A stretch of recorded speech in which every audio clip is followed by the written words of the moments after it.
It's 6 p.m. on Tuesday, May 21st, and I hereby call this regularly scheduled meeting of the City Council to order. Councilman Finley, can you hear us okay? Yes, ma'am. Can everybody hear Councilman Finley okay?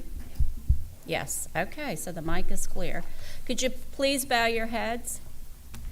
Heavenly Father, we ask you to bless all of us that have joined here tonight to do the work that our residence has placed upon us. Tonight we have two special proclamations, and we ask that you please place your hand and protect our law enforcement officers across this country. Please guide them, protect them, and we want to thank them for their service. And please remember those that we mentioned tonight in the proclamation that gave the ultimate sacrifice. Please pray for our Garden Club members that are here tonight, the beauty and joy that they bring to our city. We are very thankful for their kindness and their abilities to share their learnings. For this and for all special intentions, we pray to you. In his name, amen. Amen. Please stand for the Pledge of Allegiance. I pledge allegiance to the flag of the United States of America and to the republic for which it stands, one nation, under God, indivisible, with liberty and justice for all. Mayor DeBrio. City Clerk, here. Councilmember Finley. Here. Councilmember Lisi. Here. Councilmember Cumberland. Here. Councilmember Clark. Here. Councilmember Marr. Here. I would like to move to adjust the agenda to add under the action agenda item 2024-135, motion to approve change order number 1 to the contract with LJ Construction, Inc.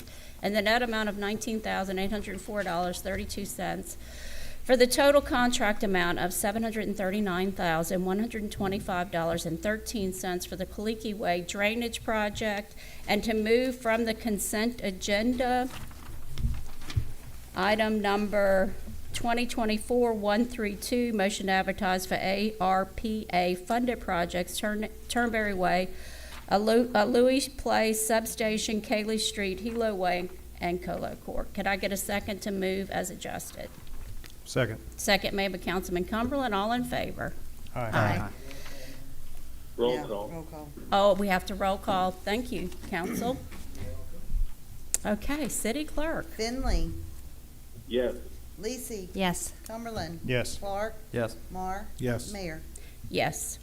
So tonight, being we have a member that has entered the council meeting via phone, we have to do roll call on every vote. Okay. The next regularly scheduled meeting of the City Council will be held on Tuesday, June 4th, 2024 at 6 p.m., located here in the council chambers at City Hall. City Hall will be closed on Monday, May 27th, 2024, in observance of Memorial Day.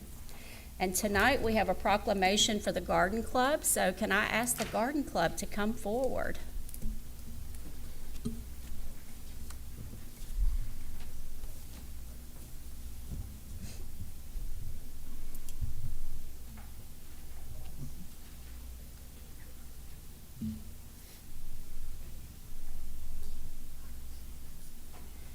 And it's an honor to have all of you here tonight. Y'all can come stand by the podium because we're going to ask y'all to come up and get a photo with us. Somebody take a picture.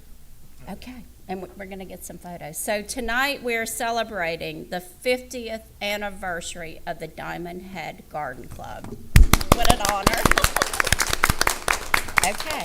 Whereas Diamond Head Garden Club was organized in 1972 and became federated with the Garden Clubs of Mississippi and the National Garden Clubs in 1974 and celebrates its 50th anniversary this year.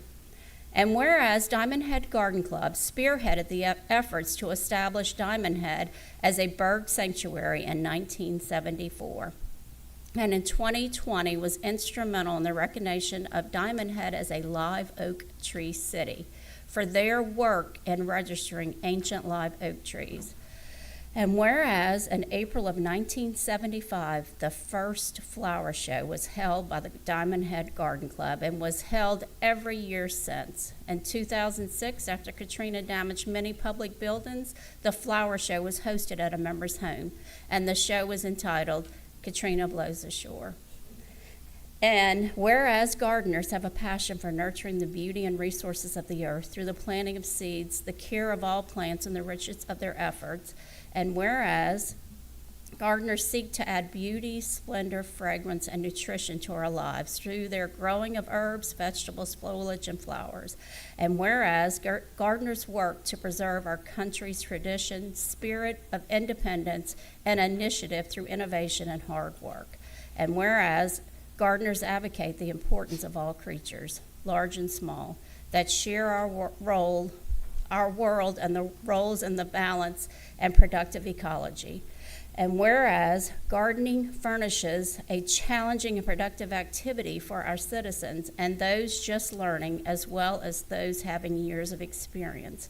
And whereas gardening promotes a healthy lifestyle that lasts a lifetime, helps reduce stress and for other areas of life, and it teaches that rewards come from diligent efforts. And now, therefore, I, Nancy Daprio, Mayor of the City of Diamond Head, along with the council, do hereby recognize Diamond Head Garden Club for its 50 years of service. That is such an honor. Yay, ladies. And we're very proud of all the work you have done in this city, even before it was a city, with your plannings and your hard work. And it's an honor for me to be a member. I'm very happy, and I can't stop planning, so thank you all. Would y'all like to come up and get a picture?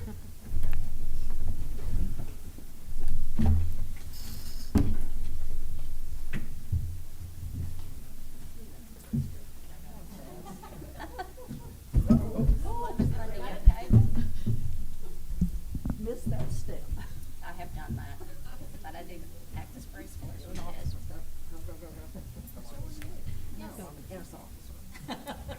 Can everybody get in? Okay. Everybody's in, everybody's ready, 1, 2, and 3. Thank you.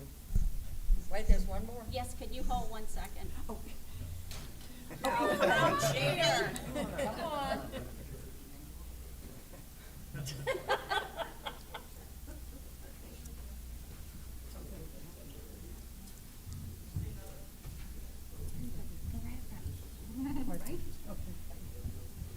Okay, ready? 1, 2, and 3. Everybody looking, nice, thank you. Thank you. Thank you, ladies.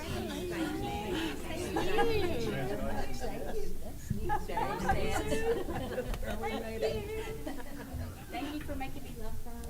Did you see the I know. That's all I get pictures of, okay? Thanks, Tom. Thank you. Thank you.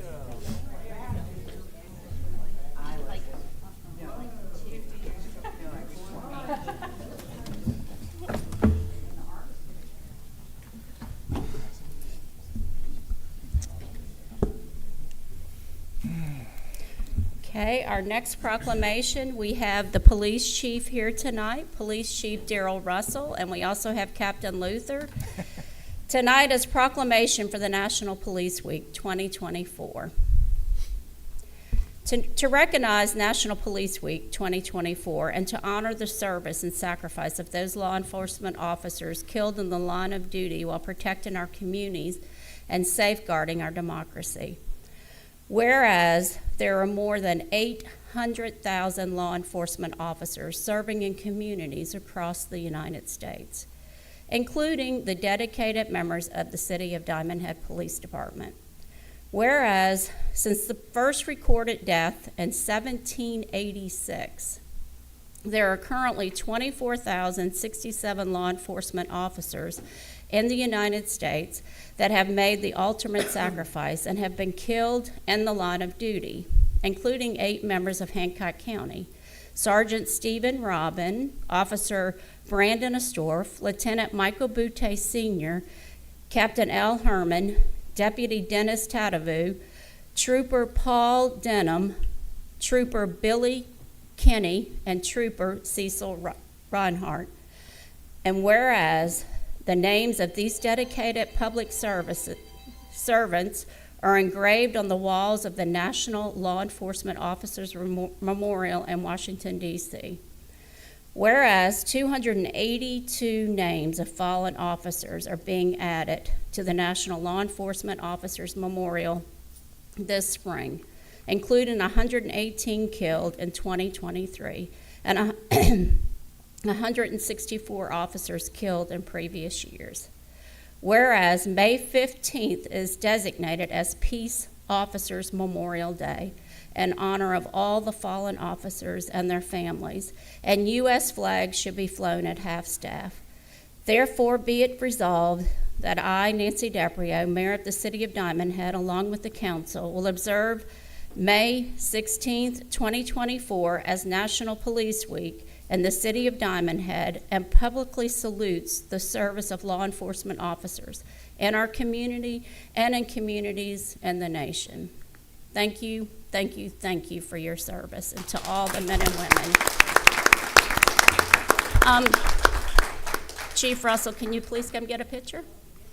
Okay. And I want to say Diamond Head would not be the wonderful community it is without the work of these men and women.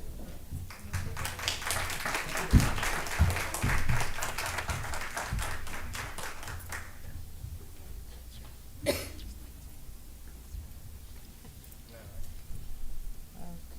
ready, 1, 2, 3. Thanks. Thank you, yes.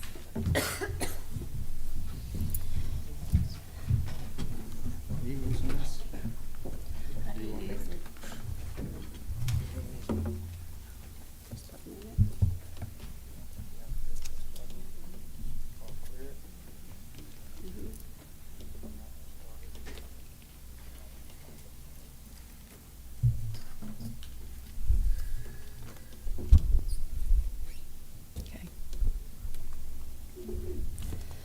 All right. Again, thank you to our officers. Tonight we have a presentation from Covington Civil and Environmental Engineers, and this is going to be on Turnberry Way, Aluhi Place, Substation, and Cayley Street.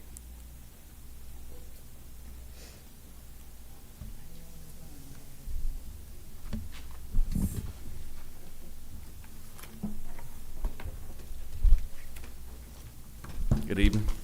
Good evening. The first one we're going to talk about is Ahuli. So this project is located, let's see which one swaps. Okay. So we're off of Diamond or Golf Club Drive. You can see the vicinity map up there, kind of in that upper area, headed towards the country club. This watershed or drainage way kind of starts out the upper end of Ahikola Circle, continues down to Ahi Place, then Ahikola Circle again, and then Ahuli Place from there. So you can see there's the upper area on Ahikola Circle. There's a pipe there currently that we're not going to make any changes to, and then a natural ditch that goes to Ahi Place. We are going to, this is the demo sheet there, but you can see that we're Ahi Place at the end of the cul-de-sac. We're going to add an additional pipe just going across the road, not changing any driveway culverts, just adding an additional pipe, additional capacity to get across the road. There's an exposed gravity sewer main. There's a bell of a clay pipe kind of right there. We're going to add some riprap too to protect that, keep that from blowing out in the future. No proposed changes to the drainage way between Ahi Place and Ahikola Circle. This is just more demo kind of going through. Let me pull up the proposed. That may be more helpful. Okay, so this is the proposed on Ahi Place. As I said, we've got a new culvert. We're adding capacity, crossing the road there, leaving the existing driveway culverts to route around, and then directing it, being more direct and getting it towards that natural drainage way alignment. No improvements to the channel. As we get back onto Ahikola Circle, we're going to, there's actually an existing culvert, if you can see that right there. It's a concrete arch pipe. We're going to leave that in place.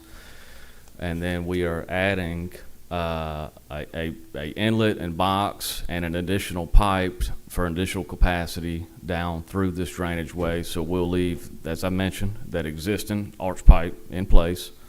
All of the roadside ditches will remain unaffected. We're not doing anything in front of those properties other than adding a pipe on the edge of the pavement, basically along Ahuli Place, I think it is. Okay.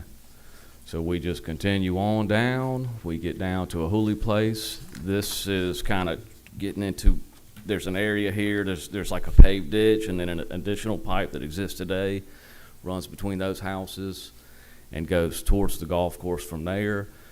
We just got word from the public response that there's a question on the functionality of that pipe, so we are going to replace and upsize that pipe between those houses. We've been in contact with the property owners there. And then since we're essentially creating a double barrel run down through here, and we'll have a single between these homes that I just mentioned, so we'll replace the one there, and we'll also be adding in a pipe along the roadside ditch headed generally kind of southwest on Ahuli Place to get that second. So we'll have kind of multiple routes that it can drain through there, and it will go along Ahuli, and then we will turn at the next properties to head towards the golf course. So we'll have 2 runs of pipe headed to the golf course. We will catch it right here in a junction. We'll replace the culverts that cross the golf course currently. We've got a double barrel run, a 36-inch pipe there. And we will essentially just remove and replace what's there on the golf course currently. And this is kind of on the back lot lines off of Diamond Head Drive East. That's a pretty substantial ditch currently, very deep, heavily eroded. So we're going to pipe all that and then we're going to rebuild the box at where that side drainage converges with the roadside drainage on Diamond Head Drive. We were debating back and forth on upsizing that pipe that crosses Diamond Head Drive. I don't know how familiar y'all are with this, but essentially there's a footer of a house right here that just sold, and so we've kind of letting that real estate transaction stabilize. And so I think where we have landed is we're going to leave this Diamond Head Drive crossing unaffected, and so we'll just have a box here and just let that kind of neck down into that single arch pipe that crosses that road. So upstream of there, we're adding in a considerable amount of capacity that can hold all this storm water, and that way we don't cause anything real direct downstream at this kind of problem area with that house right nearby. And this is downstream of Diamond Head Drive, approaching Miller Pond. There's a good bit of erosion here, an exposed force main. So we're going to use these contours here to kind of help us reestablish what that center line wants to be. This area will be filled, and we'll do riprap protection from here down to where the existing riprap ends, and here's the pond here. So we still have a little bit of changes, adjustments to do to these plans to finalize.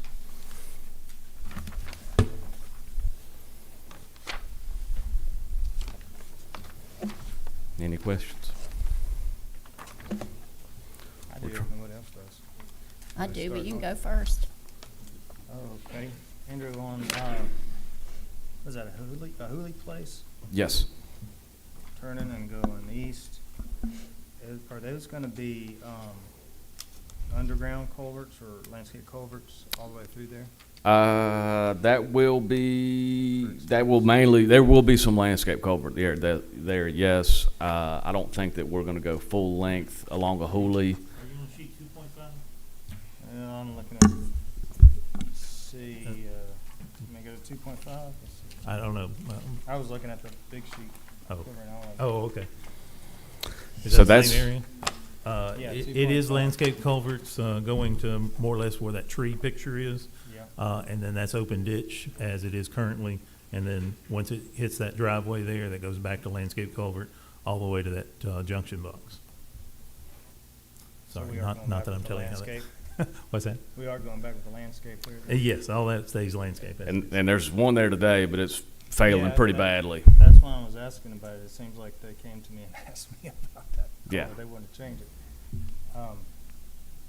And then as we get down to by Miller Pond, all the exposed force mains and everything, that's right before you go into Miller Pond. Right. Oh, I'm sorry. We're gonna be able to stabilize that area then and make that a lot better, because that's pretty washed out around that. Yeah, force you main. can tell just that, probably that disturbance through that pipe installation, just loosening all that up, and that's all the material that wants to leave when it starts being turbulent. So yeah, once we'll get that filled and we'll get some riprap on it to give it some mass to keep it from washing away. Are we gonna have to do anything to the force main, or just gonna I don't believe stay? so, no. Okay, cool. Yeah, that's all I had, Mayor. All right. The box that you're showing on Diamond Head East, and this is right before the outfall. You're replacing the box and putting, I think that's a head wall I today. was wondering what. Yeah, that's okay. just that open ditch and head wall, roadside ditches running in. So we'll demo the head wall and build a box, and we'll have some stub outs for the roadside, and then we'll junction in what we're adding. So you're gonna make a big catch basin and two 36-inch CPP coming out either side with a grate on the top. And then you're putting a 36-inch in the ditch. That ditch is massive. Two. Two 36-inch. Okay, that answers my question. I could only see one. So once we start the golf course, we're a double run of 36 till we get to Diamond Head Drive. Is the 236 gonna fit in the easement that's currently there? Okay. Yes. And we won't have to remove any trees in that area? There's a pretty good bit of trees in the easement right there, so we'll have to remove those to make room for the pipe. But Are you replacing that box that's just at the end of that outfall at the golf course that's in deplorable condition? yes, Okay. And then from there, it's gonna be 36-inch until it gets to the outfall? to Diamond Head Drive. Okay. That was the questions I had. I was wondering how you were fitting the 236 with all the trees in that there. Yeah, unfortunately, I think we'll have to take some out, but I mean, they will. It'll be stabilized, and they'll grow back relatively quickly. It will be removed from the easement. That's all I had. Anybody else have any questions? Thank you. Thank you. Andrew, could I ask one question? sorry. Do you Sure. anticipate the need to acquire any additional easements with the plan that you've got right now? No, I think the only thing that we would need is right of entries where we're, adjacent to properties, Right. but other than that, we don't need any easements. Okay. He said he was fine, but I forgot he was on there, and he spoke and scared me. He scared me again.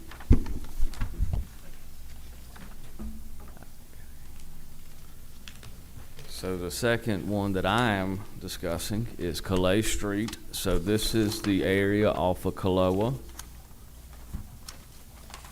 Kind of right off Kapalama, headed down Kaloa. I think we're about 2 blocks off of Kapalama.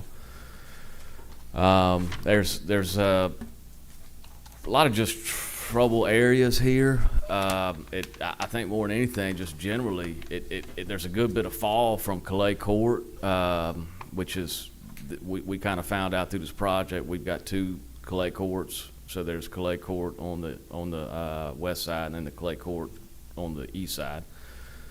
So once this drainage gets, down Calais, down Kaloa to Moana, something or other, at the stop sign there, Ala Moana. it just dies. I mean, it's flat. It doesn't go anywhere. So kind of our approach on this was just, hey, let's get some more pipes in place. Let's get some more crossings in place. Let's relieve some of these areas that we know it's flooding and just kind of backing up. and we'll just create some more localized storage, be it, you know, piping or ditch excavation. I'll get to the proposed plans here. So this is Calais Court, the short little cul-de-sac on the west side of Kaloa. There's a kind of a little depression here. There really should have been a pipe crossing this road, you know, some time ago. I think it pretty much just floods and spills over the road currently. It floods over the road. Mhm. It's very bad flooding Yes. right in this area specifically. So we're gonna take it across the road. I think from speaking with get the public feedback, I think there's a couple driveway culverts kind of upstream of this crossing that we're gonna include into this. There's a 12-inch that's receiving water from a 36 north, so 36 to 12 is not working very well. Well, what I saw was it's mainly 24, and then it goes 18, 18, 15 on this west side. So those were the ones I was mainly looking at. So If it was 15, that's a big 15, because it looks like a 12. It's massive, and then, and that's where it's going over the road. right. Okay. Well, and there is a smaller culvert. Let me see if I can't pull it up to see it here, but just kind of downstream of that crossing that we're adding.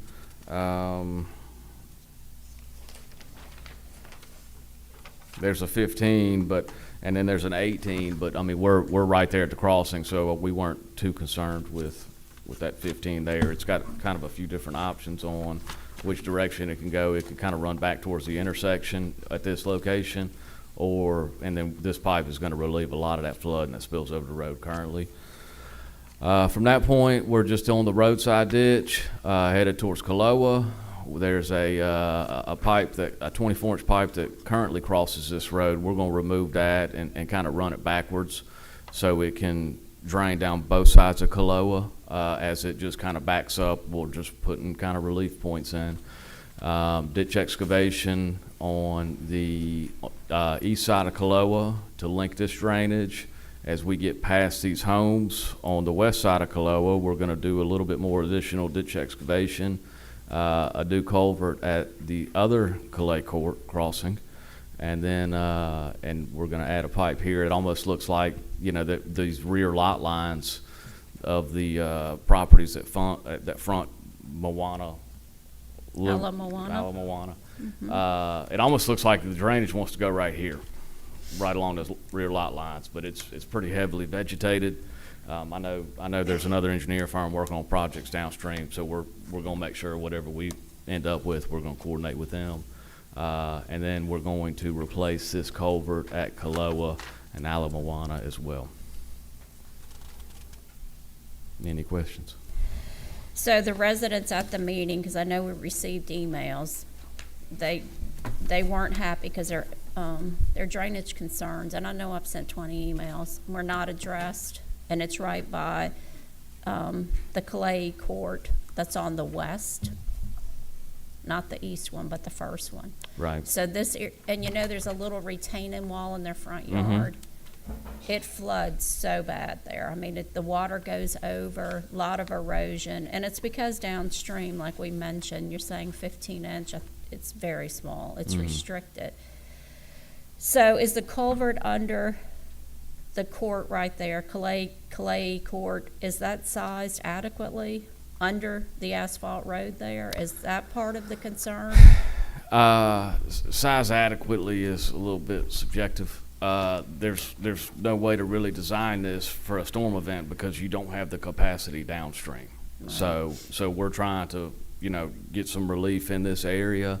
It will perform way better than it does currently.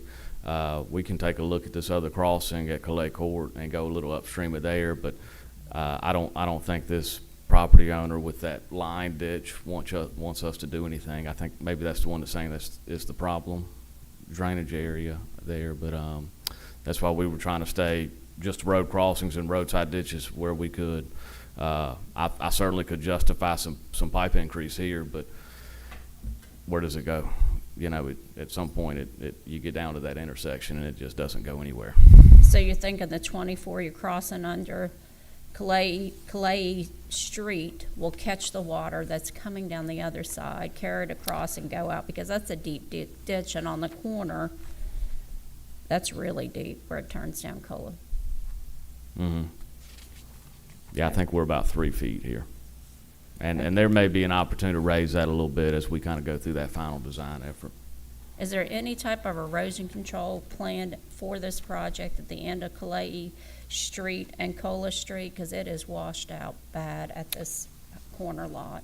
Calais and Cole. Which lot are you saying? The corner lot, the intersection. Right there. So this one here? Yes. Okay. We're gonna regrade it, riprap, head walls. So we'll fix all that. Is the ditch on Cola gonna get deeper? Because we already have complaints about how deep it is on Cola.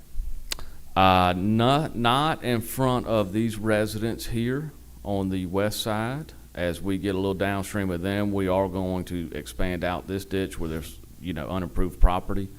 And then, at this area on the east side, there's a vacant piece here. So there's kind of a little bit of a high point in the road right here. So that necessitates having to cut a little bit deeper than I'd like. I've debated on piping through there, but whatever y'all think on that. I mean, I could go either way. That's a vacant piece of property.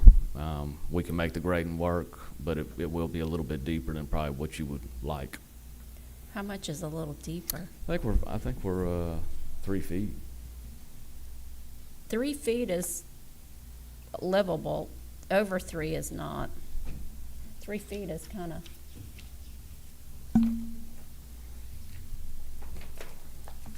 There's a plan and profile of that one? Yes, C 2.2, you can see, so we're 32 top of bank to 29. We get down to 28 as it approaches Calais Court. And then we're, 30 to 28, and then 31 to 28 on the property owner side, not the road side. So we're about 3 feet, maybe a little over.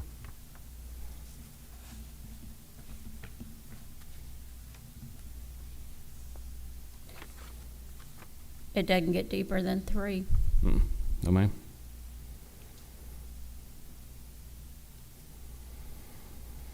What were your concerns on piping it? Just additional cost. I mean, we're running into budget issues, probably on all of them, just about. We're kind of topping out as much as we can get out of it. So if we add more, that's adding project cost.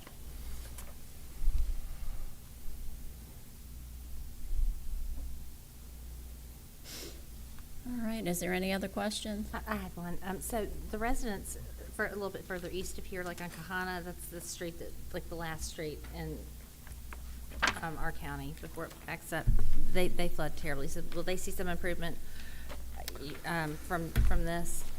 So you're saying Ala Moana? Well, further down. So Kahana is the street that backs up to the Harrison County line, if you're looking at the map. And they kind of, they kind of catch everything from, downstream. So will they expect to see some improvement from this, or is it too far to the west? Well, so we're pretty much at that lower end. We're not really changing any pipe size, so we're just kind of trying to add some capacity to let it, when it does start to back up, give it somewhere to back up to.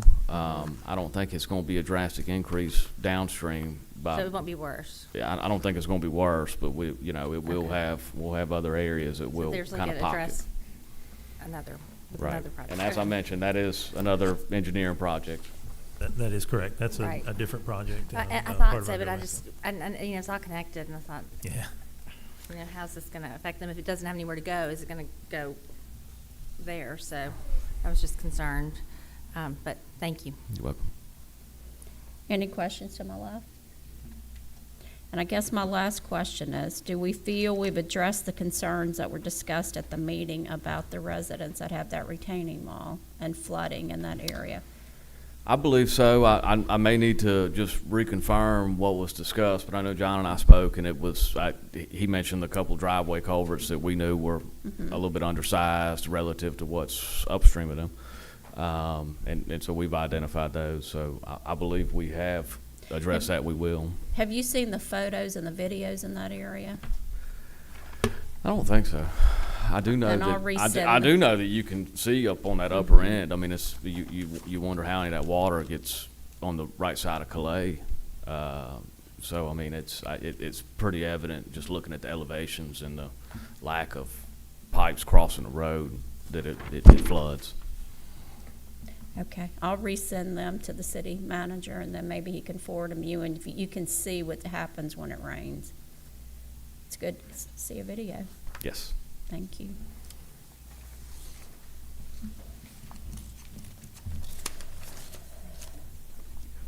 Thanks, Andrew. Thank you. Hi, everyone. I'm Sarah McClellan with Covington. Thank you for having me today.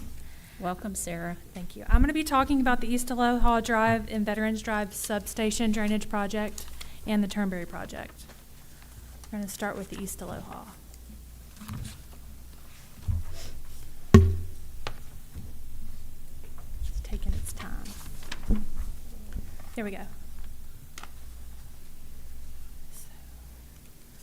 As you can see, this project is located along East Aloha, just west of Rouse's. So this is the existing condition. It's an existing ditch that starts north, drains south, and then drains east and comes out to the MDOT right-of-way down here. Currently, there are some issues with this roadway holding water right here and getting into this concrete flume. And this area, this ditch is currently eroding. The proposed project is to riprap this section of the ditch running north and south. It has come to our attention that MDOT, their current project, their scope of work is going to include installing a new concrete ditch that's going to run parallel to this current ditch. It's going to be about 40 feet south. So our intention is to coordinate with MDOT in hopes that we can tie in this ditch here and then right along their concrete ditch that they're installing. Instead of us, it doesn't really make sense to have a full riprap ditch that's 40 feet north of a concrete ditch. So we left that out of the scope of work, minimizing the cost, just trying to do the most with what we have, essentially. Excellent. Yes. Okay. So we're also going to bid it as an alternate, but we're going to regrade and repave this section of roadway. It currently bowls right here. And then also remove this concrete flume and reconstruct it wider and at a better grade to improve the drainage to that ditch. So that's pretty much the scope of this project. Do you guys have any questions on this one? That saved a lot of money. Yes, it did. A lot of money.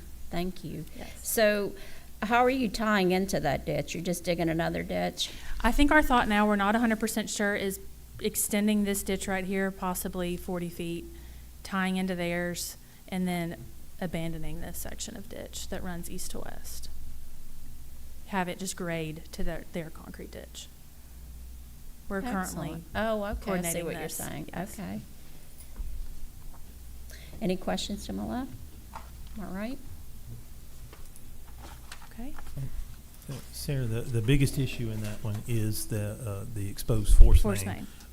That's there along that ditch. So, well, if and when we can get tied in with MDOT's, we can then cover that. Yes, we'll ditch cover the back up force main. and cover that force main back up.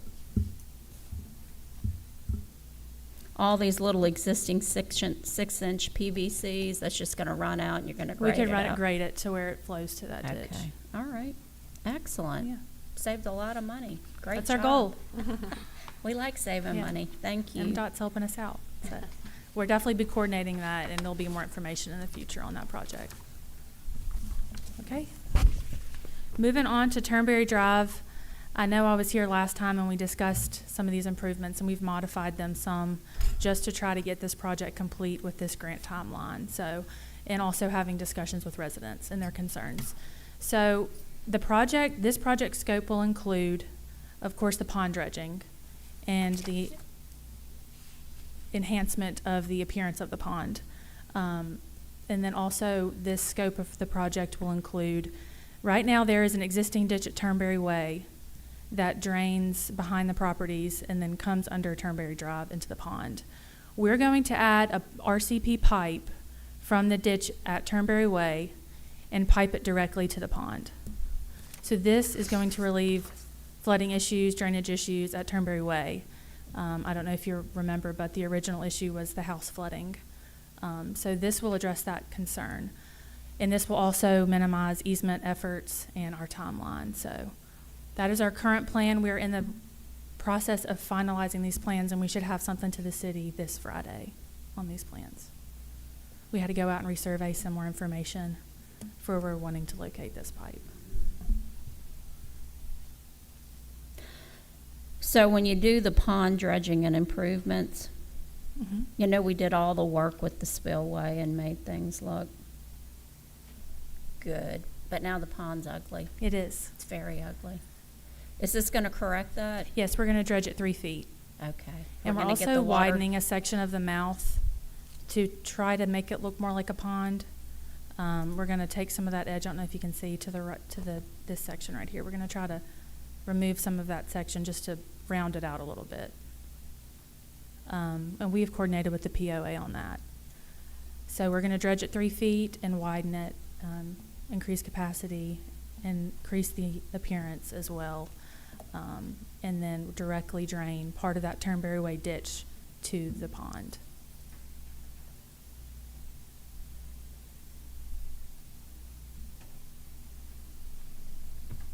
So you're diverting some of the water that's running behind those homes? Yes, we'll Okay, divert I'm that water seeing it. before we Okay. get to that ditch behind the house. So you're gonna catch it in a 48-inch, run it, get it to the pond, Mhm. get more depth so that you can hold it. We'll minimize erosion behind those properties by not having so much water go behind there. Well, that's good, Yes. because that's horrible back Yes. there. Okay. And then we will also minimize flooding upstream of Turnberry Way.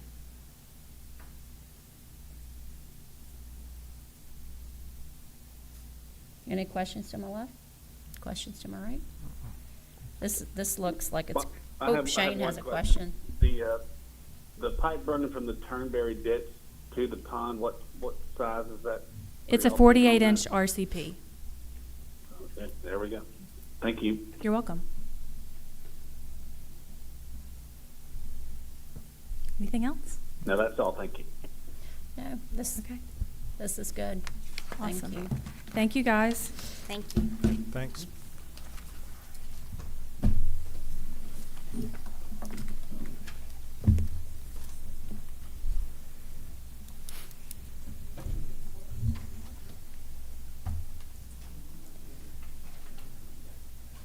Thank you, Garden Club.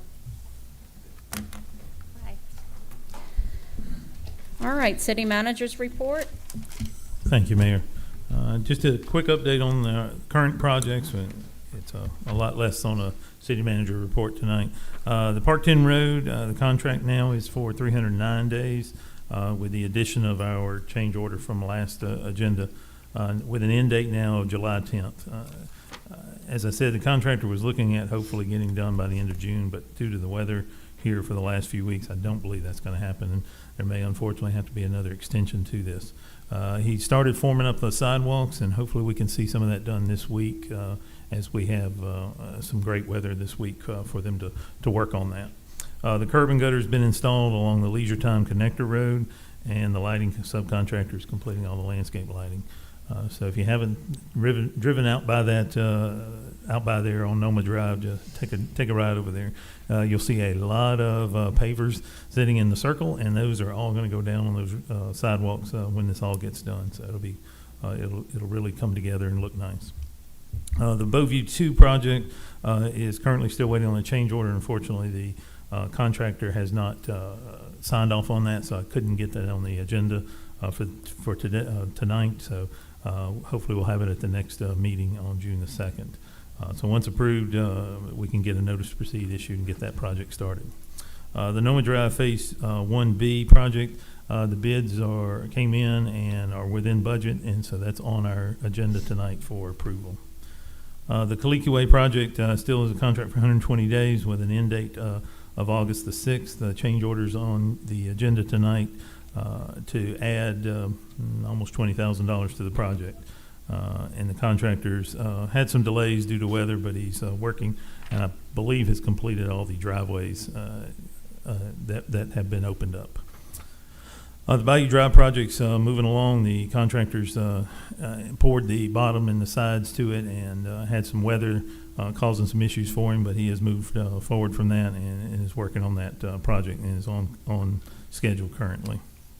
All the rest of the drainage projects that we have that are ARPA funding or funded are on tonight's agenda to request to approve for advertising. That's the Hooley Place, the Hilo projects that were presented at the last council meeting, the Calais Street, the Colo Court, which was also presented at the last council meeting, the substation in Turnberry. The canal dredging project, the MDEQ was supposed to be on site on the 23rd. That unfortunately they had to move that date to the 31st, so they'll be here at the end of the month now. And we'll meet, the engineer should be here at the next meeting on June the 4th to discuss that project and kind of give you guys some ideas of where we're going with that. The Montjoy Creek project, again, the engineer will be here on June 4th to discuss that, to show you where we are. The hazard mitigation and CRS project, we have finally received funding and approval from FEMA on the outdoor sirens. So MEMA should be receiving notification of that award sometime this week, and then they'll forward that on to us. Once we get that, we can start that project and get the outdoor sirens in place. The generator and light towers, unfortunately, didn't work out as well. FEMA's asking for some more information on that project, and to avoid some major delay on that, we're reworking the grant definitions and so forth, so that we can get that project back to them and hopefully approved. The residential acquisition project, FEMA's issued an RFI for some ground disturbance, which we've already sent them, so we sent that back to FEMA to send back to MEMA last week. And finally, for the CRS program, we finally found out that program has actually been on hold due to a procurement protest from a third-party vendor from to FEMA. This has prevented VeraRisk, who is the one that does the on-site evaluations, from speaking and or responding to emails. So that's the reason why this project just seems to have stopped. We just found out that was on hold. I believe that procurement protest has been resolved, and they should be getting back to work on that in the next couple of weeks. So hopefully we'll hear something very soon here by the end of June. The rest of the projects that we have, really no new changes to those. So we'll keep working on them and move those forward. Kind of everything else was put on hold until we could get these ARPA projects finalized and finished. The Turnberry Way, unfortunately, we just couldn't get plans drawn out and designed. But as I said, we met with the residents, and they were all extremely happy about the way that whole project's going to turn out now. And that's All right, Councilman Marr? Yeah, I just have one question on the lights coming into Diamond Head. What's the status of that? Oh, I'm sorry, I didn't put that one on there. I guess I took. We're still working on. We redesigned it to get the price down to where we needed it, and so Andrew has sent it out to 2 companies and is going to send it to a third in the morning, and expect those to be in middle of next week, and we'll have it on the next agenda. Hopefully within the budget we were expecting this time. Councilman Clark? No, ma'am. Councilman Cumberland? No, ma'am, thank you. Councilman Lisi? No, thank you. All right. Congratulations on, oh yeah, I keep forgetting. Shane Congratulations. has nothing out of it. Don't worry about me. I'm fine. Everybody's waving at the phone, Shane. I forgot to look down at the phone. You have nothing, no comment? No, ma'am. Okay. My comment is congratulations on the siren. That is going to be such an asset. It will be. It will be. We can't wait to see it. We hope we never need to use it, but True. thank you. Good job. Okay, with that being said, do we have any public comments? Did anybody sign up to speak? Oh, gosh, I have. Okay. Miss Beverly, I need to learn how to use the clock, so be patient. Hi, Beverly O'Hara, 7334 Annalise Street. I'm here just to ask that if citizens come to the council meeting, I think we deserve to all have our 3 minutes and not be limited to 9 people. Sometimes there's issues that are very, we want to learn about, that there's a lot of concern, and we need to be able to express our concerns and ask our questions and try and get answers. And I do think there is a compromise, though, on that giving time over. I think people should text or email the council, maybe not just their ward representative council, but everybody, if they can't be here in person. And that way, you're not giving all your time to one person, and that does limit it a little bit. And the other thing, since we're talking about procedural ordinance, I think that people ought to keep their phones on silent, and there should be limited discussion in the audience. And I also think that there should be no raised voices or name calling among council members. That's really distressing. And I think that's really part of Robert's law. So anyway, that's all I have for tonight. Thank you very much for all the work you're doing. Thank you, Beverly.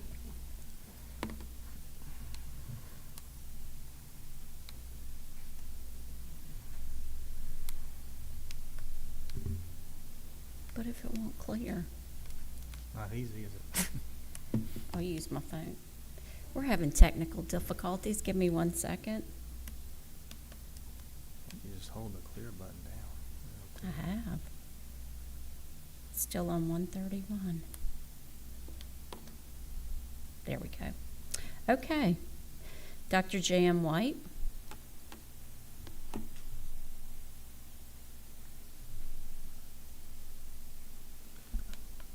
Good evening. I'm Jan Benita White, and I live at 7523 Crooked Stick Drive. Well, I reviewed the guidelines for public comment, and I have mixed feelings. First of all, I know a lot of work went into that. There's a lot here. This is very specific. Well, on the second page, I reviewed all of the guidelines, and I have a couple of very specific comments. So in the guidelines section on page 2, I think that we need to add something about following Robert's Rules of Order, because we've gotten sloppy. Then down below in the behavioral expectations, in parentheses, it says council and public. But actually, there's a power disparity here on the side of the council against the public. There are 4 items specifically. Number 1, 4, and 5 in parentheses, or excuse me, number 1, 4, and 5 address members of the public. The words members of the public are actually inserted. But these rules should also apply to the council members. Let's hold everyone accountable. Let's have the same rules for everyone. So on the 7th of May, now I reviewed the video, and I was very disturbed that the mayor was called a liar by a council member and then disrupted the meeting twice and was warned. Now, a similar incident happened in Rochester, Minnesota last night at their council meeting, and the councilman was thrown out. And I found out that it's very common if someone on the council is disruptive, they are told to leave. I would like to see that added here. So these rules don't apply just to the residents, but also the city council.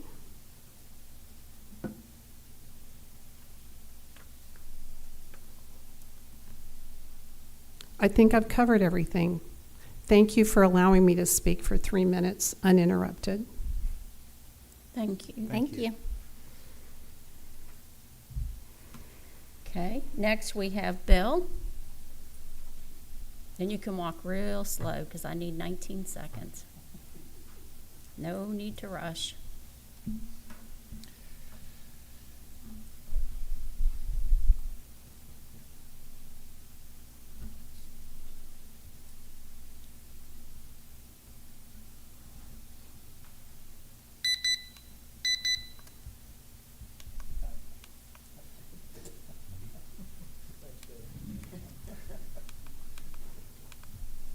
ready? Okay, I'm Bill Atkinson, 898 Catalina Place. I would guess that many of you wonder why the fence issue has become so important to me. It's because I consider it a litmus test. Like a majority of voters in Diamond Head, I hold conservative views which include a preference for limited government. Micromanaging how a fence between two private properties looks conflicts with those conservative views. Let me stress that this is not about the appearance of fences fronting the public right-of-way, which has a public good as far as aesthetically and consistent showing. Let me reiterate the 5 reasons why this ordinance should be amended. 1, if a property owner is incurring the expense, he should have the choice. There's no public good in having the finished side to the outside. When a fence is being erected to corral a dog, it's much easier for a dog to crawl out when the finished side is out. 3, the property owner would have to obtain permission of adjacent property owner in order to perform routine maintenance. 4, allowing the builder of the fence to choose which side is out is by far the norm throughout the country. I have not found any city ordinance that dictates the appearance of between two private properties. 5, property owners moving into Diamond Head who are accustomed to be able to choose will not be happy with this requirement. Many fences in Diamond Head have ignored this requirement of the ordinance.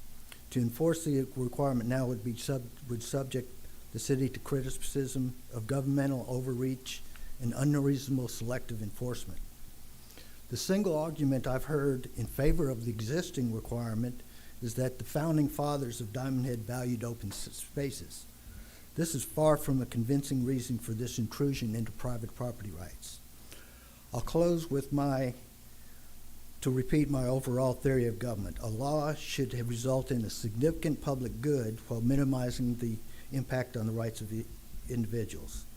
This ordinance now has no public good and significantly impacts private property rights. Will the council pass a litmus test and amend this intrusive ordinance? Thank you. Thank you. Thank you, Bill.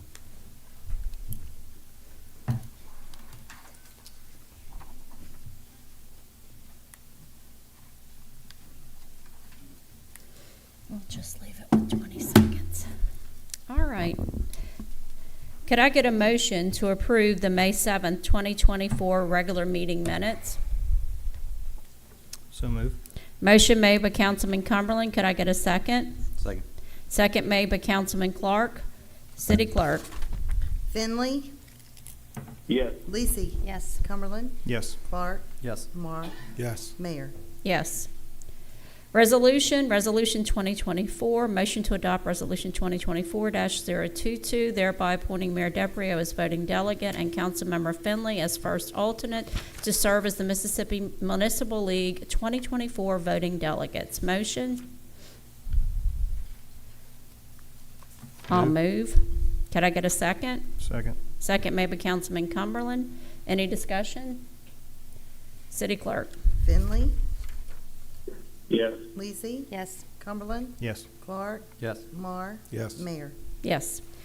Resolution 2024-131, motion to adopt Resolution 2024-023, thereby abandoning a 5-foot drainage utility easement on each side of a common property line between lots 49 and 50, Diamond Head Phase 2, Unit 4A, Block 12. The parcel number is 067E2260073.000. The physical street address is 9530 Kales Place. Motion? So moved. Motion made by Councilman Marr, second. Second. Second made by Councilman Lisi. Councilman Marr, any discussion? No. Councilman Lisi? No. Any other further discussion? City Clerk. Finley, Yes. Lisi, Yes. Cumberland, Yes. Clark, Yes. Marr, Yes. Mayor. Yes. Could I get a motion to approve consent agenda items 6 through 14? Wait, Number Unit 5. Ooh, I'm moving quick here. Resolution 2024-130, motion to adopt Resolution 2024-024, thereby designating Jennifer Toscano, consultant with Rostan Solution, Inc., as the City of Diamond Head's agent for FEMA-MEMA-related matters. Motion? So I'll moved. move. Can I get a second? Second. Second made by Councilman Marr. Discussion. The discussion I have with this, is this also going to leave the city manager as an applicant agent? Okay, because we have to have somebody here at City Hall that is directly, it adds her. Okay, that was my main question. Any other discussions? City No, ma'am. clerk. Thank you. City clerk? FEMA, Finley, Finley, Yes. Lisi, Yes. Cumberland, Yes. Clark, Yes. Marr, Yes. Mayor. Yes. Consent agenda items 6 through 14 and 16 and 17. Motion? Move. Motion made by Councilman Cumberland, second. Second. Second made by Councilman Lisi. City clerk?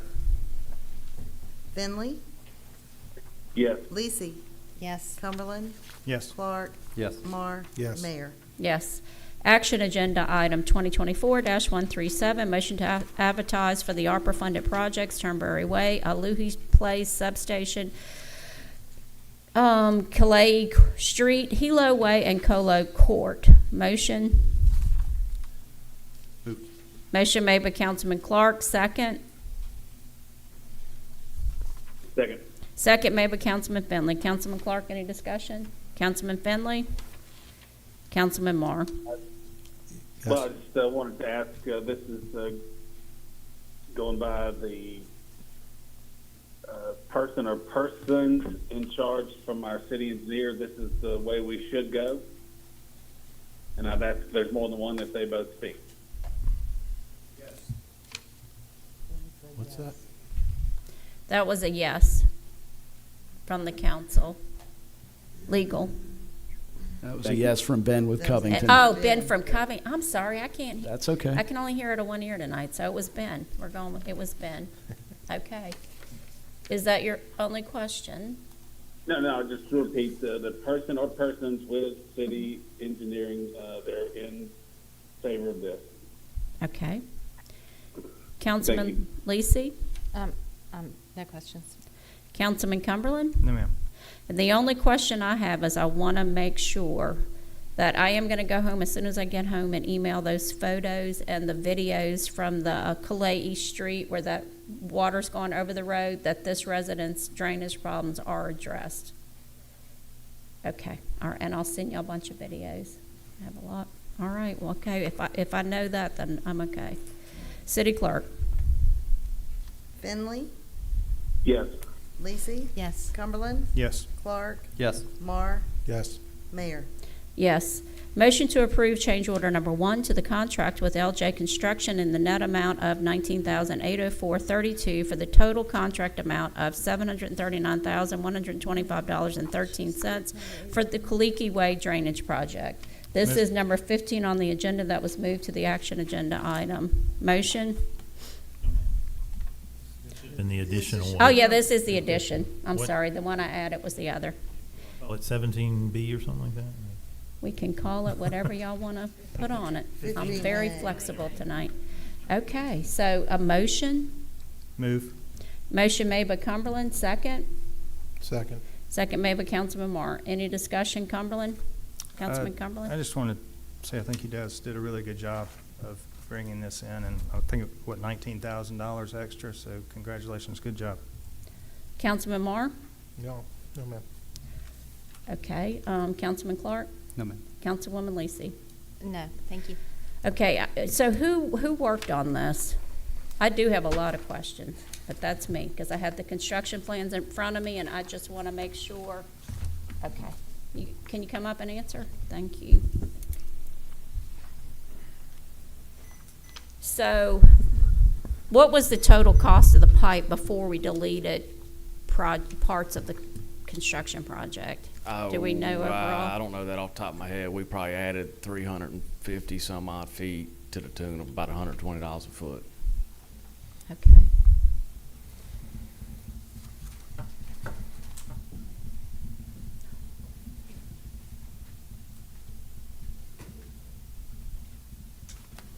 So you cut it in half, reducing stuff, basically. Okay.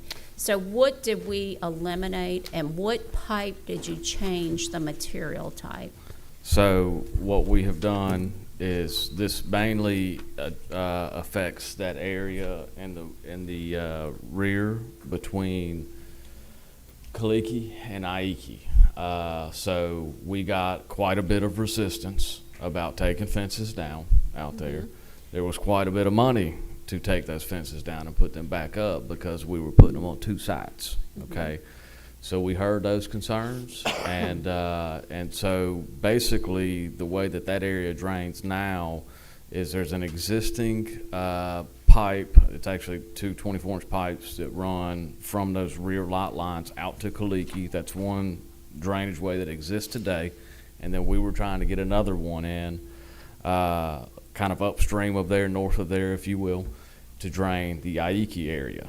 Now, we were linking those two drainage systems to try to relieve all of the flooding in that area, and based on the resistance we got, we said, well, we'll back it down, and we're not going to link any of that. We're basically still going to be able to drain that upper area, Aiki, and we're going to go from there. We're going to cut through about an 8-foot piece of fence, and we're going to stay on one side of the easement. We're getting a little bit shallower, and then we're going to still make that connection out to Kaliki. So we'll still be able to drain that up area on Aiki. So all the drainage, like by that double circled drive on Aiki, which is the northern part, so you're starting in the yard that's got the catch basin that the pipe has been filled in and apparently broke because we've got a big sinkhole right after we paved the road caved in. Right. You're starting there, going all the way down the east side. So we were going to redirect everything on that east side was the original plan.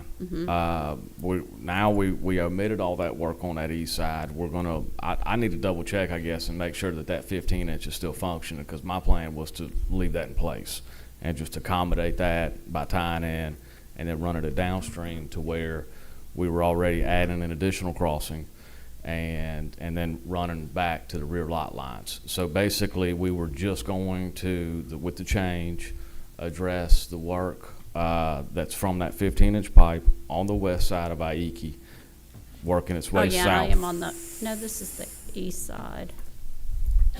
Right. So that's what I'm saying. We're not going to change anything on the east side because we're going to put we're going to leave one pipe that's there functioning across the road, and then we're going to add in another one to help relieve that drainage on the east side. That's going to fix the sunken road right there where the Yes. road's caved in. Now further, so you're going to still do the work on that side of Aiki? On The side that's got the catch basin, Yes. that's got this whole, okay. You're still doing all that work. Right. Right before you get to the outfall where it crosses under and goes to that Kaliki ditch, the water goes across the road there. Is that going to be fixed by you fixing the water, the culverts starting at that catch basin where the big sinkhole is in the road? Is that going to relieve that problem? I need to double check on the functionality of that 15-inch because I was of the understanding that did function. Maybe it doesn't. My thing that I have seen out there is it just really doesn't have anywhere to go once it gets on that west side of Aiki. It just kind of trickles through those people's yards and ends up in the back and just goes wherever it wants to. So we're going to capture, redirect, channel that to the rear lot lines. And so we're still addressing the drainage in that area. We're just kind of not redirecting as we once were. So the only thing you're changing basically is on sheet. I think we have like a east and west plan on two different sheets. So we're omitting the east plan sheet. It's called east and west ditch on sheet 8. I think it's 10. I think the upper area on Aiki is like C10.1 and 2.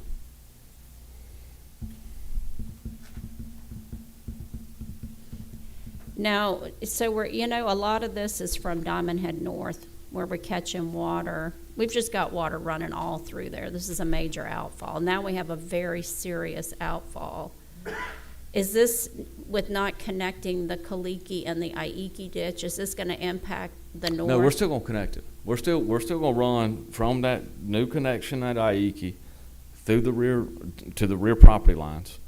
And then we're gonna run down along the rear lot lines, about 3 lots, until we get to the point that we're gonna cut and make that new connection to the drainage on Kaliki. So all of that is still going to be able to drain through this project. So the sheet C10-1, all that work is still gonna be done? Right. We by leaving the 15, I downsized to an 18 rather than a 24 crossing the road. And so we're using 18-inch pipe, but that's really the only, but we're leaving that 15-inch there to be able to offer additional drainage as well, so. And I don't see an 18, but I do see the existing 15 left there. Mhm. And then I see the next house over, the culvert's replaced. So you're, on Aiki, you're mainly just deleting the rear work? No, I would say we're deleting the work on the east side of Aiki. And we're still gonna do the west side. We're still gonna accommodate all that drainage and take it all the way to Kaliki. So on sheet 10, I guess I need to see where the resident that's got the hole in the street by their mailbox, you're working on that side of the street?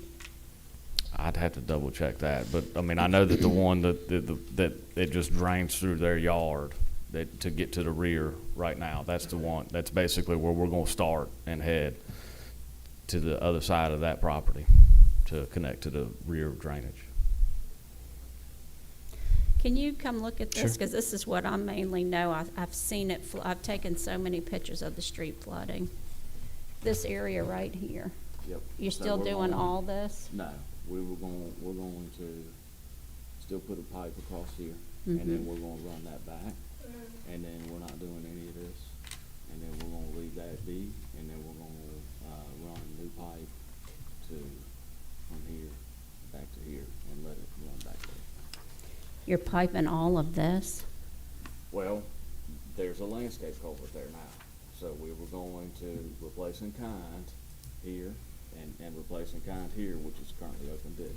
Now, this flood's really bad. And we're putting a pipe here. Now we've got all this water that comes here and doesn't do anything. I don't know if that's the case or not. I think it all drains back to here or here. It doesn't get out there. That's where we're having the problem. Okay. And this is why, this, if I hadn't been out here 500 times, and I have, Ben can tell you I have. So that's the concerns I have. The area that's got the 15-inch under the road right now is the area, and you're leaving the 15, there is a big sinkhole. Something has collapsed. It's not the base. Like, we had a pipe under the road that we put concrete in. I saw that the pavement appears to be cracking, and I know it stays pretty saturated just because it doesn't drain very well. I don't know that I've seen any real cave-ins, but I can double check. That's why eliminating that side of the street is not productive, because we know we have drainage issues there. It stays wet all the time. So the road caved in right after we got it. I do want to add, the way that drains currently, it's basically got like a T, and it's a weir effect, and rather than rolling that T on its side to let it drain out, the entire system has to test to flood and then spill out the top. So I think just by having proper elevation, it will do wonders around there. But I'm absolutely, we're working through, my goal was to get the contractor going on Kaliki, and we can work through these changes on Aiki, and we can certainly have another opportunity to discuss. Because that road pavement, after the road collapsed, right after we paved it, these residents were told, and I know Councilman Moore remembers the discussion, they were told that the contractor wasn't going to come back and repair that asphalt, that it was, an issue from flooding there, and that once we fixed the drainage, we would replace the asphalt in that area. Is that asphalt gonna be replaced in this? Just the road crossings. I know we've been talking to John though, and I think he's maybe looking at some options on a larger paving project in that area. Yeah, I'm not happy about cutting that part of the project out, because I know it floods. And if it adds more, then it adds more, that's just how it is, but these people are flooding, and they can't, you know, they know they're getting this drainage work, and then we're gonna tell them they're gonna keep flooding because we need to cut the cost to add subsurface. We just need to do the right thing and fix their drainage. Yeah, I don't know that we're not necessarily. I mean, maybe there's some not functioning portions of this that I mean, if I see a 15-inch pipe that's there and got elevations, I'm assuming that gravity's doing its job, but it could be clogged or failing or something, certainly. But if we can get the opportunity to address those drawings, and that was my plan. Because none of those culverts are flowing in the right direction, not one of them, on the west side of the road. I mean, east side of the road. Yeah, they pitch a few different ways, and I think by adding the culvert in and then leaving that upper 15, I think it can find its way, but we'll run through it. Please do, because I mean, if we don't replace the road that's caved in that area, which we have been waiting not to fix, then what have we accomplished? That was part of this. I don't know about the road failure and the plan to fix anything to address that repair. I can't speak to that. That was part of the drainage project. This is the part where the road is caved in. Right. I mean, I can see that it doesn't drain very well. I can agree with that. As far as the other area on Aiki, we're not making any changes. The only thing we did was change from a 18-inch concrete pipe to an 18-inch plastic pipe. Okay, well, as long as we fix that area that is sinking right now, and that we know is holding water, and that's why the road is collapsing, that has to be part of this. That can't even be an option. Now, when you added subsurface drainage, you did all of Amoka? No, we went from the crossing at Amoka to upstream of Kaliki Court. And that is basically a roadside ditch from Kaliki Court to Kaliki Way that's along the side lot line of that property, so there's no driveways crossing or anything. I think I spoke with John about it, and I think if there were still concerns, maybe the most economical approach would be a guardrail if needed. But I don't necessarily think that area needs to be piped as well. So the additional 20,000 is only to do? To do, I think about 250 feet on Kaliki Way, and then I think it was 150 feet on Amoka, I want to say. So we didn't do all of Amoka, then up Kaliki Way, 4 houses? No? No, we're up Kaliki Way like 250 feet additional, so. That's probably like pretty 2. much everywhere that we have cut a driveway will be piped. So on Amoka, you're saying add a guardrail instead of pipe it in the areas that it's extreme? And why was that? Well, there's no driveways on that stretch. You talking about the area that it's a wooded lot? No, this would be from Kaliki Way to Kaliki Court. Okay. And it's just along the side lot line, so I think those properties, basically their driveways are either on Kaliki Way or Kaliki Court. Are they deeper than 4 feet? I'd have to look at it, probably, yes. Well, my thoughts are, if it's deeper than that, it needs to be piped, but is there any other discussion? Anybody else? I know I'm sitting here talking a lot. Well, I'm still here, and I wasn't giving my time, so I'm ready when you are. Okay, go ahead, Councilman Finley. All right, thank you. Andrew, at the last meeting, we collectively, as the council, asked for the deep ditches to be looked at. As per your conversation earlier, we had 350 lineal feet of subsurface added, which would have accumulated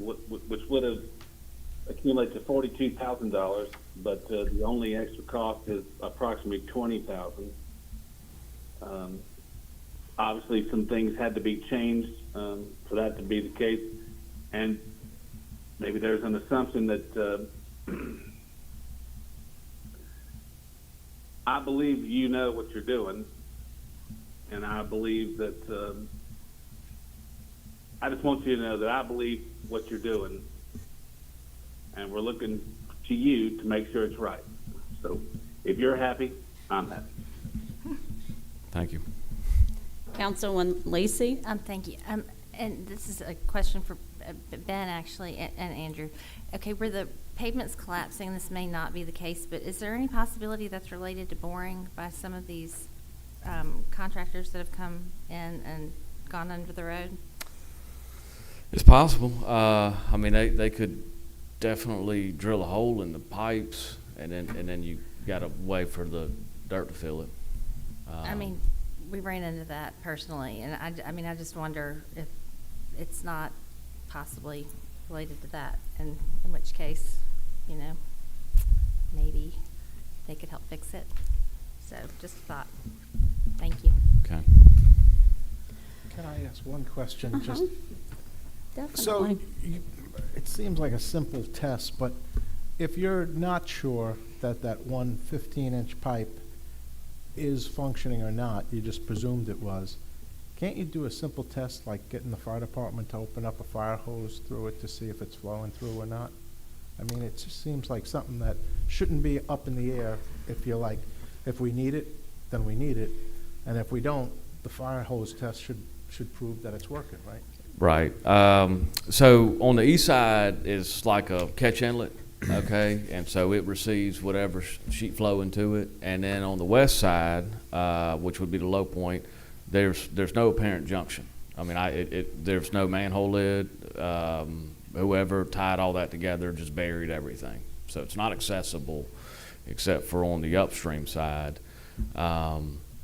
I know from talking to the homeowners and then describing kind of how that drainage is working around there. I mean, they're getting drainage through their yard. Now, granted, it could be coming from their neighbor that's on their same side of the street.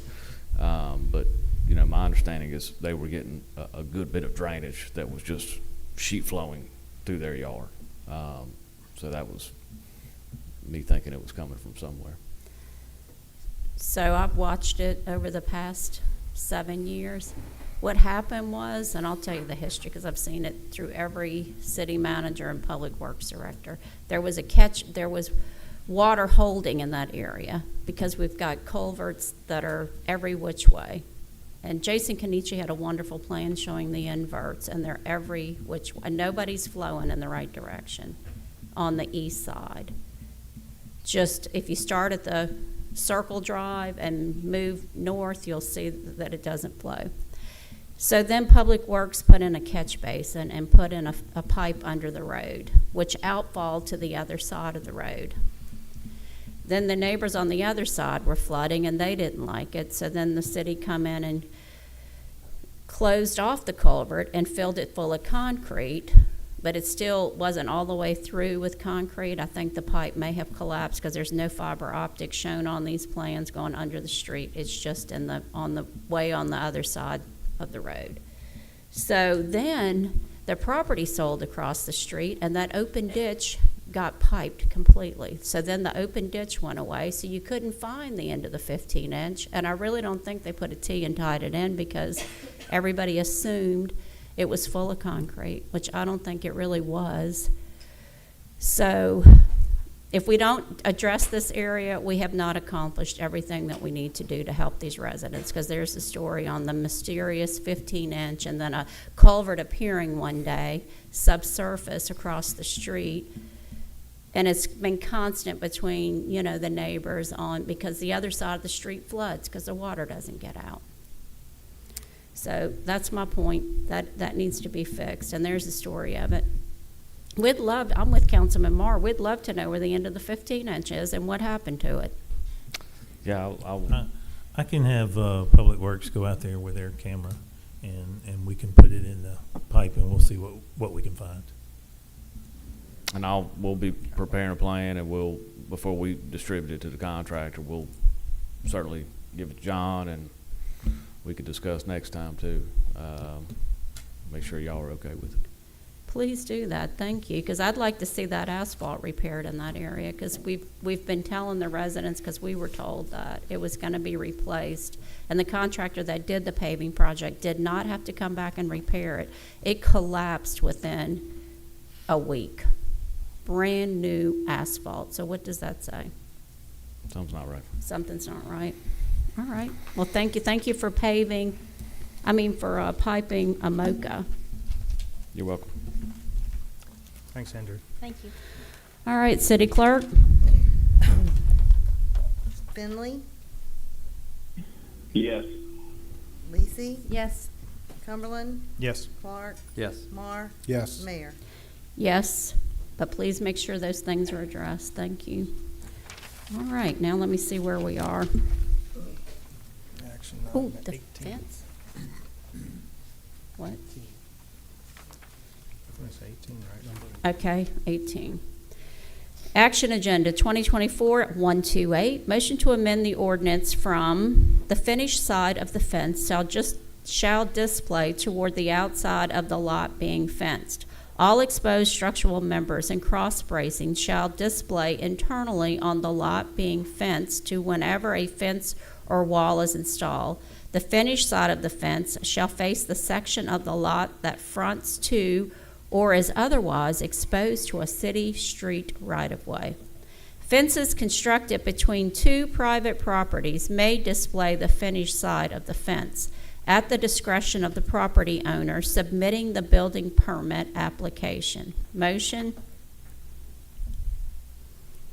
I'll move. Could I get a second? Second. Second by Councilman Clark.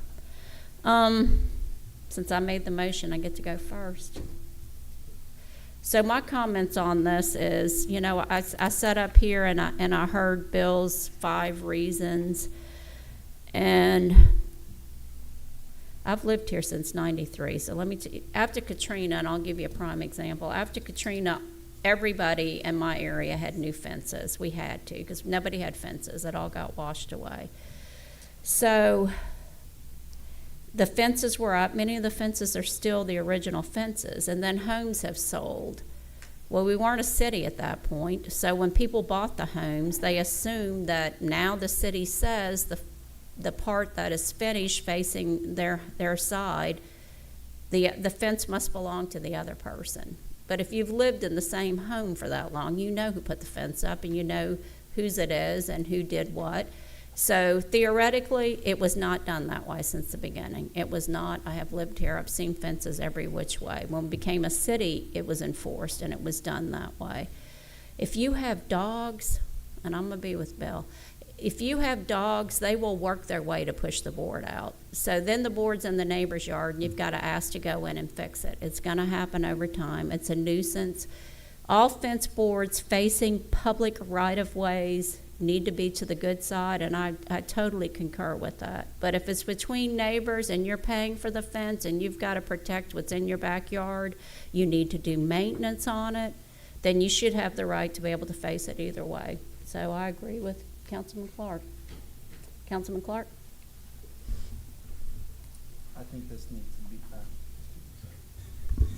I was going to say, I think we need to bring it back to the P&Z. Maybe they can have a public comment or anything about it, and then kind of get a vote on it. That way it's not just us deciding, it's everyone. If they want to keep it the same way, let's keep it the same way. If not, let's see if we can change it on, because that might have been looked over when everything was going on. I think it's something that could be looked into if the public would like to. Okay, Councilman Moore? Yes, I actually agree that it should probably go to Plan and Zoning for more public comment, but I will say this. I happen to have a backyard that abuts against 2 different properties, and I would hate for one owner to have it outside and one to have it inside, so that I have a broken backyard fence.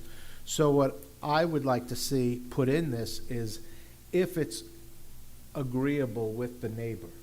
Not that you do it, because I would hate to have an inside and an outside fence meeting in my backyard.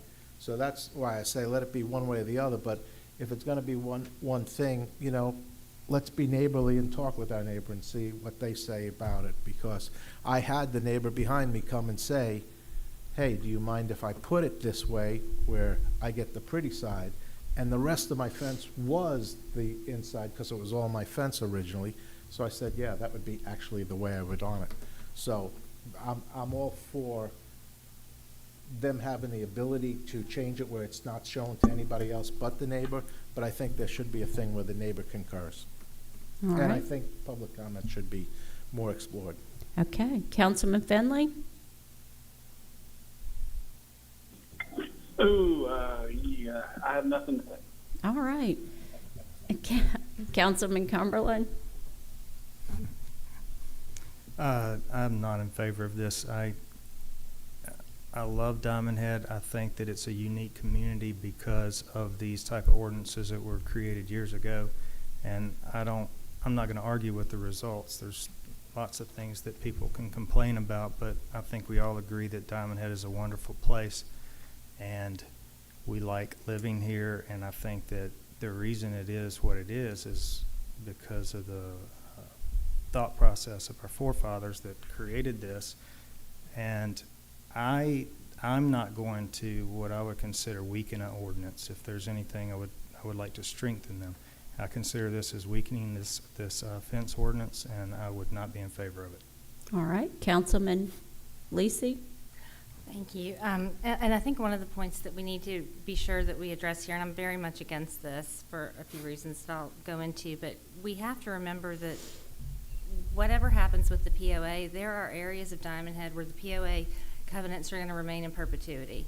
And those covenants are very specific and say that the exterior of the fence has to be the finished side on all four sides. And if we change our ordinances to be in conflict with those, it's opening a can of worms. And I think, we have to remember that. We'd be remiss if we didn't. Aside from being unattractive, I think that it's a security concern. You're creating a ladder for someone to climb up, to look into your yard, to climb over. That's something that needs to be considered also, I think. And as far as, it's not for the public good, I think that consideration of your neighbors and what they're going to have to look at is the public good. I don't think that's neighborly at all to just show somebody the ugly side of the fence. And it looks hodgepodge. And I know that they're not supposed to be there, but there are fences in Diamond Head. I rode around and looked at them over the weekend where the front is the finished side and the sides are not. You can still see up the sides of those properties. It doesn't mean that you can't just because the finished side faces front. Again, we need to be very careful that we don't dumb down our ordinances and create neighborhoods that look sloppy. And I just am against this on so many levels, but I think the POA concern is huge, and that's got to be addressed. Thank you. Okay, Councilman Clark, you want to hold off on this? We got a motion. Madam Mayor, if I could add just one more thing, please. Mhm. Yes, please. It's not and even if you go just to the unfinished part of the fence, the ugly side, as people like to say, could be 4 different ways on 3 different fences. The unfinished side is really very vague, and I could show you, anybody could walk around Diamond Head and see the ugly side can be actually very beautiful, and it can be very ugly. So that's it. Thank you. Okay. With that being said, I made the motion. So I'm going to rescind making the motion. And you want to just let it die? Okay. Is it dead, Melissa? Do we need to do something? The thing I've got a concern with is you can't amend an ordinance just on a motion anyway. And the one thing that we do, and Councilmember Clark did mention, is the possibility of sending this to planning and zoning for them to take it up and consider it. So that's an option. You can either do that now, or you can wait and put it on the agenda for the next council meeting. But that's typically the way we do it. And so for these next 2 items, actually, if we're doing a text amendment, it really should either be a resolution or an ordinance. It should be advertised that way. So those are my just legal thoughts on this matter. Okay, you want to add them on the next agenda? Councilman Clark? Yes, and then to discuss it and Okay. have us submit our comments on these two things. Okay. to them. So the next agenda, Councilman Clark will have these to move, to ask planning and zoning to review these ordinances. I'm sorry, we don't have to do the fence one. Okay, We don't have to do the fence one. okay. So the next, we're going to move for discussion. Motion for discussion to approve a text amendment to ordinance 019-003, procedural ordinance. Motion for discussion? Motion. Motion made by Councilman Clark, and I will second for discussion, starting with Councilman Clark. Again, I'd just like to see all of us just kind of go through this and get the public's input on this also, and us just submit our comments to Derek and John and all of them, and have them kind of put something together. That way we can present it at the next meeting or two, put it together, fine tune it a little bit more. Okay, Councilman Marr? I think that's an excellent idea in putting it together, getting public comment. I like some of this, but there are some things I would say, let's just, skip on that line. So I think to hear more from the public, and then I would think, send it to planning and zoning for their thoughts on having a public hearing on it. On a procedural ordinance, I would really say that's something y'all can do without sending it necessarily to the planning and zoning commissioners. What I think y'all might do is, like Councilmember Clark said, maybe y'all submit comments to the administration. What this will be, once you guys do it, will be a text amendment to your procedural ordinance that we have. A lot of what's in here is addressed in that ordinance, but I think the point of it is to kind of beef it up and really make folks aware of it and get some public comments. So maybe I'd invite the public to comment on it, send emails to the city manager. Each of you do the same, and then in the next meeting or two, we'll have a proposed text amendment to you all for that procedural ordinance, and it wouldn't be something we would need to send to planning and zoning. Okay. Okay, Councilman Lisi? I think that, we have some work to do, and I think it would be a great idea for us to explore some of these changes and address them and make them next time. Thank you. Councilman Finley? Councilman Finley? I'm sorry, here I am. Even before the meeting, I heard some rhetorical comments about this limiting, and this is not about limiting. I'm like Council Member Marr. I agree with this in part and parcel, but I don't want to limit. If the public comment goes till 2:30 in the morning, that's just the way it goes. But there are certain times when it should be limited to, and it should be looked at. So I'm not against it as a whole, but it should be, again, looked at.